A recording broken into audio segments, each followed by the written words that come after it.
Bismillahirrahmanirrahim. Assalamualaikum warahmatullahi wabarakatuh. Apa kabar teman-teman sekalian? Semoga keadaan teman-teman dalam keadaan baik di rumah masing-masing. Amin ya robbal alamin. Berjumpa kembali dengan Pak Raihan dalam pelajaran fikih kelas 4. Sekarang kita akan belajar tentang orang yang berhak menerima zakat atau disebut mustahik. Yang kedua, manfaat zakat. Yang ketiga adalah hikmah zakat. Materi tersebut ada di halaman 10 dan 11 ya teman-teman. Oke, kita akan mulai. Pertama adalah orang yang berhak menerima zakat atau disebut mustahik. Apa? Mustahik. Hafal ya teman-teman. Yang pertama adalah orang-orang yang berhak menerima zakat atau mustahik ini terdapat dalam surat At-Taubah ayat 60. Dalilnya surat At-Taubah ayat 60. Yang pertama yaitu adalah fakir. Apa yang disebut fakir? Fakir adalah orang yang tidak bisa memenuhi kebutuhan pokok sehari-hari karena tidak bisa usaha. Jadi, orang fakir itu orang yang tidak punya pekerjaan dan dia tidak bisa memenuhi kebutuhan sehari-hari ya teman-teman. Yang kedua, miskin. Miskin ini orang yang bisa usaha tapi tidak mencukupi kebutuhan pokok sehari-hari. Jadi miskin adalah orang yang punya pekerjaan tapi hasil dari bekerjanya masih kurang untuk kebutuhan sehari-hari. Kalau fakir tidak punya pekerjaan dan tidak bisa memenuhi kebutuhan sehari-hari.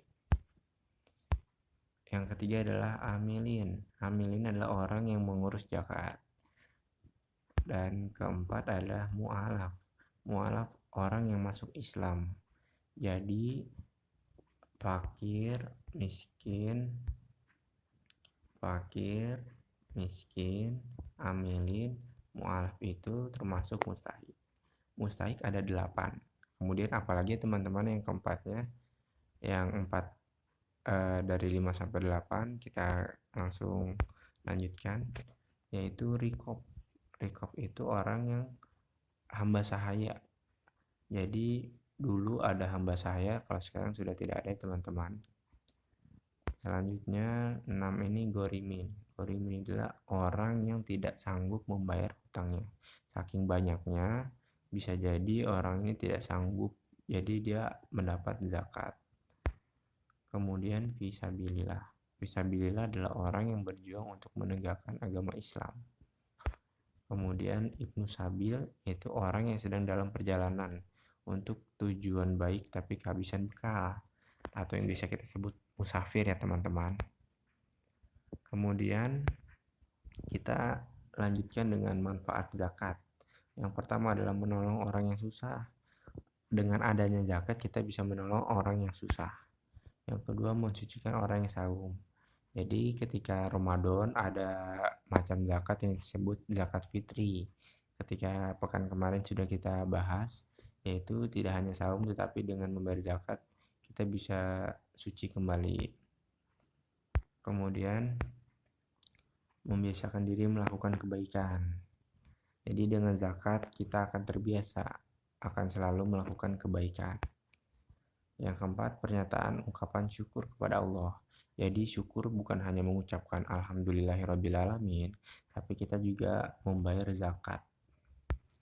Yang 5, berbagi kebahagiaan dengan orang yang tidak mampu. Jadi bagi yang mampu kita perlu memberikan kebahagiaan, berbagi kebahagiaan dengan orang yang belum mampu atau tidak mampu. Terakhir, mempererat hubungan kasih sayang antara orang kaya dan orang miskin. Selanjutnya adalah hikmah zakat. Yang pertama adalah mematuhi perintah Allah. Sebagaimana sebentar ya teman-teman. Oke. Pertama, mematuhi perintah Allah.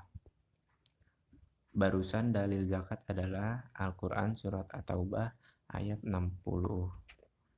Yang kedua, mewujudkan pemerataan. Jadi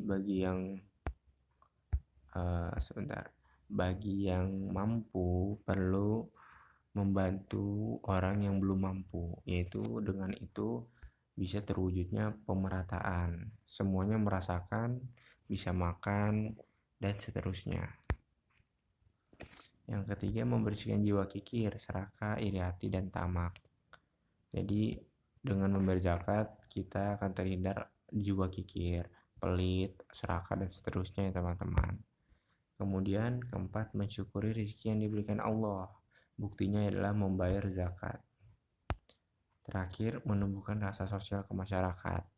Dengan membayar zakat kita akan timbul rasa sosial, rasa kebersamaan terhadap tetangga kita maupun orang yang membutuhkan. Baik teman-teman, barusan kita sudah belajar tentang mustahik, orang yang menerima zakat, kemudian hikmah zakat, dan juga sebelumnya adalah